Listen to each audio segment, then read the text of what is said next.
Que nous allons aborder ensemble ce midi, les 35 heures après la polémique déclenchée par Emmanuel Macron. Vous êtes nombreux à avoir appelé, vous qui travaillez 35 heures par semaine.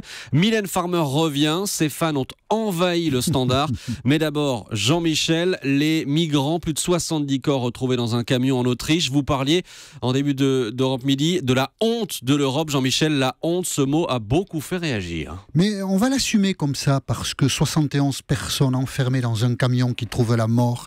Il y avait des enfants. Rémi Bostsaron nous l'a dit, des enfants dans ce camion. Est-ce qu'on imagine en Europe aujourd'hui que cela puisse se produire ? Dans le journal de 13h, on a aussi indiqué qu'Angela Merkel avait réagi.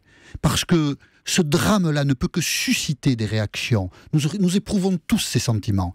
On peut noter qu'en France, les réactions ont été moins spectaculaires et moins nombreuses. Éric, vous nous appelez de Calais, vous êtes cadre commercial. Évidemment, à Calais, on sait ce que sont les migrants. Comment vivez-vous cette situation et quelle est votre pratique de cette réalité qui est dans votre ville ? Bonjour Eric, pardon. Oui, bonjour. Je suis un peu ému. On est très heureux de vous accueillir sur l'antenne d'Europe 1. Également, la joie est partagée. Merci beaucoup. Eh bien, le sentiment, il est partagé à Calais. Il y a, on va pas dire 50-50, parce que je sais pas exactement, mais il y a des gens qui souhaitent leur départ, d'autres qui en ont ras-le-bol. C'est normal qu'on éprouve des... on n'a pas envie que des gens s'installent là, souvent de manière illégale. C'est normal. Évidemment, tout à fait.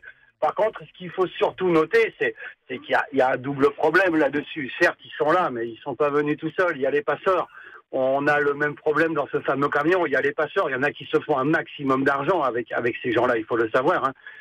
Il faut le savoir. Moi, j'ai une anecdote. Maintenant, je cite personne parce que je voudrais pas que ça lui retombe dessus. J'ai un ami qui était au chômage. Il a loué un Picasso en leasing et puis il faisait passer quelques gars. Il en faisait passer 5-6 par semaine. Ah, et un ami à vous, vous lui avez dit quoi ? Vous lui avez dit c'est pas bien ce que tu fais ? Et je lui ai dit c'est pas beau, mais bon, comme il me dit, je ramasse 400 € par mec, j'en mets 4 dans la bagnole, et puis ce que toi tu vas gagner en un mois au boulot, moi je le gagne en une journée.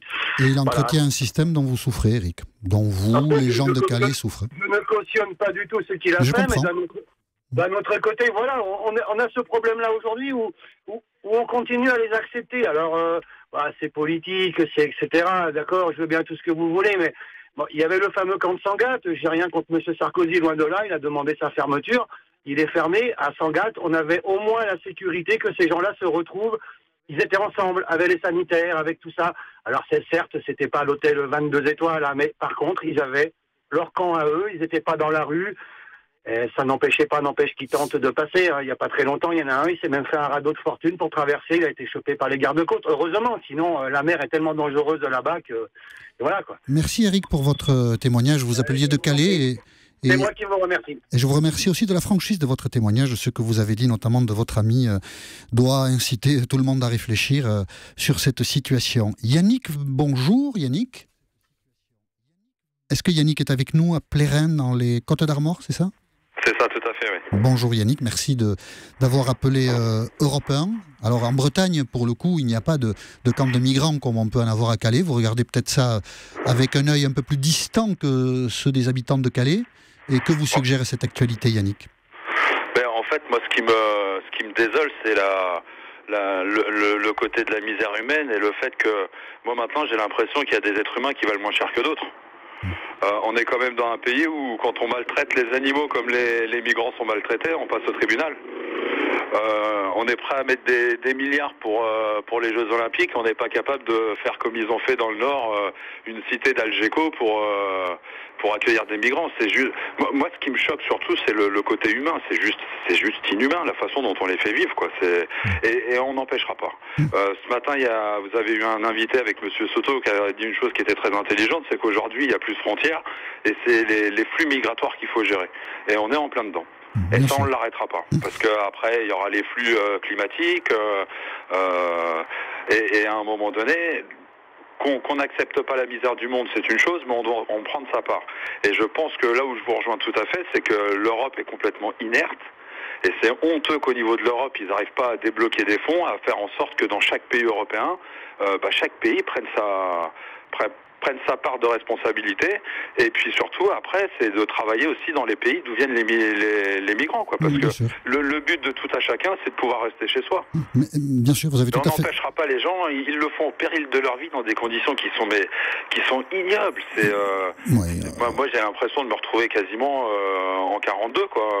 Je suis choqué, en tant qu'être humain ça me choque qu'il y ait d'autres gens comme ça et qu'on les laisse qu'on les laisse à la rue, ils ont rien.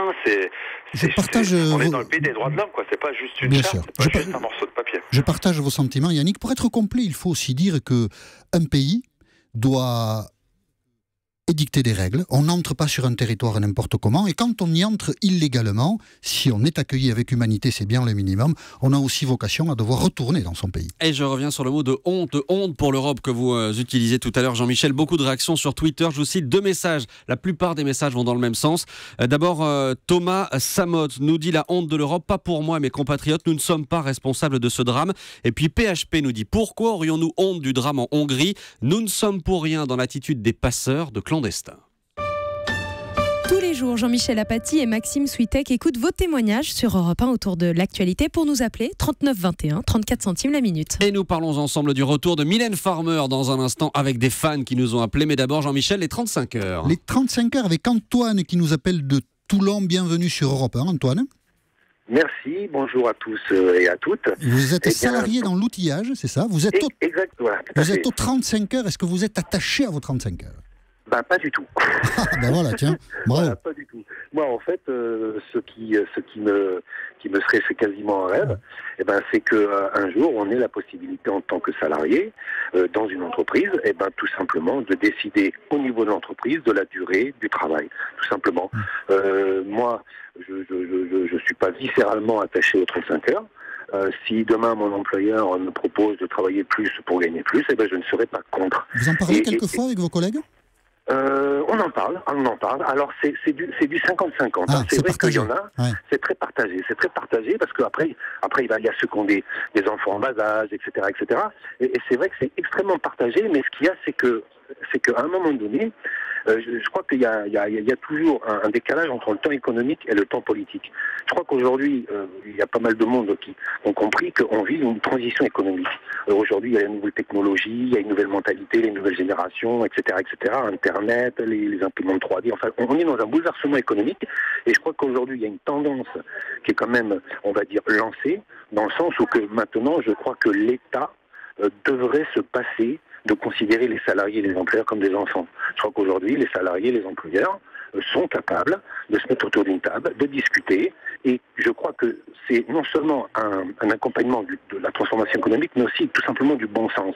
C'est que dans le privé, ce soit au niveau des entreprises, entreprise par entreprise, taille par taille, qui décide tout simplement de se mettre autour d'une table et de dire la durée du travail dans l'entreprise, c'est tant. C'est ce à quoi vous êtes prêt, Antoine, on a bien compris. Donc vous êtes prêt à ce qu'une discussion s'ouvre dans votre entreprise pour le maintien ou pas des 35 heures. Merci d'avoir appelé Europe 1, Antoine. Hervé de Saint-Bonnet-de-Mur est avec nous. Bienvenue sur Europe 1, Hervé. Oui, bonjour. Alors vous êtes salarié de Renault Trucks. Oui, tout à fait. Saint-Bonnet-de-Mur, c'est exactement où? C'est dans le Rhône, c'est à peu près 20 km de Lyon. Vous êtes aux 35 heures, vous aussi? Alors, officiellement, chez Renault Trucks, effectivement, on est aux 35 heures. Par contre, moi, à côté, j'ai une auto-entreprise, parce que 35 heures par semaine, ça fait limite, vu les salaires qu'on touche dans l'industrie, pour vivre correctement. Donc, j'ai créé une boîte il y a quelques années en arrière. Et c'est grâce aux 35 heures qui... Alors d'un côté, le paradoxe, c'est que je suis obligé de faire ça parce que je suis aux 35 heures, mais je peux le faire parce que je suis aux 35 heures. Donc c'est un petit peu l'ambiguïté des choses. Mais vous êtes pour le maintien ou pas, les 35 heures, vous? Moi, je suis pour un libre choix des salariés. D'accord, parce que comme l'a dit Antoine, il y a des gens que ça arrange par rapport à leur vie familiale, et d'autres personnes comme moi qui ça leur arrange parce que ça fait du beurre dans les épinards. Et si demain, mon entreprise me disait vous passez à 40 heures et on vous paye 200 ou 300 euros de plus par mois, je dis pourquoi pas? Parce qu'effectivement, ça me permettrait de vivre mieux.